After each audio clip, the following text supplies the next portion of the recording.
আসসালামু আলাইকুম গাইস, আবার ফিরে আসলাম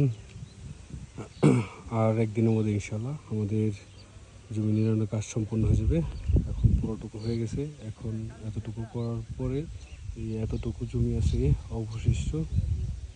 তো জঙ্গল এত বড় হয়ে গেছে, জঙ্গলের কারণে গাছ ওইভাবে দেখা যাইতেছে না।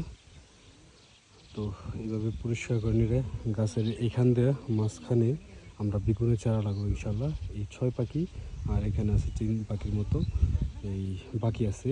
তো এইটুকুর মধ্যে আমরা বেগুনের চারাও নিজেরাই উঠাইছি, তো ওইখান থেকে চারা লাগাই দেবো ইনশাল্লাহ। তো এইভাবে জন্য সুন্দরভাবে পুরোটুকু ক্লিন করে দিতেছি। তো আজকে আরেক গ্রুপ ধরার পরে ইনশাল্লাহ কাজ শেষ হয়ে যাবে এবং আগামীকালকে ইনশাল্লাহ আমরা বেগুনের চারা লাগাই দেবো। তো এখানেও কিছু দানা ছিটানো হয়েছিল, মানে এইভাবেতে। তো কিছু গাছ হয়েছে, বেগুন গাছ সুন্দর, আলহামদুলিল্লাহ সুন্দর গাছ হয়েছে। ওই যে চারা হয়েছে, তো এগুলো ওটা বেডের উপরে লাগাই দেবো। প্রত্যেকটা পেঁপে গাছ তো পেয়ে গেছে, মাঝখানে গেপে একটা করে বেগুন গাছের চারা লাগাই দেবো। তো কিছু কিছু গাছে ওদিক দিয়ে কিছু গাছ আছে বেগুন আইসাও পড়ছে, তো ওগুলো গ্রোথ ভালো ছিল, যার কারণে বেগুন এসে পড়ছে। তো এখানে মাঝে মাঝে কিছু কিছু জায়গায় বেগুনের চারা আছে।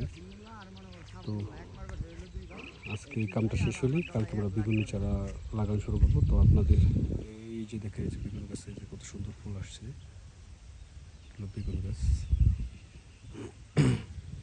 তো আজকে এটা নিরানোর পর কালকে ইনশাল্লাহ পুরোটুক জায়গায় আমরা বেগুন গাছের চারা লাগিয়ে দেবো। তো আপনাদের আপডেট দিতে থাকবো, আপনারা সবাই সাথেই থাকবেন ইনশাল্লাহ। ধন্যবাদ সবাইকে, আসসালামু আলাইকুম।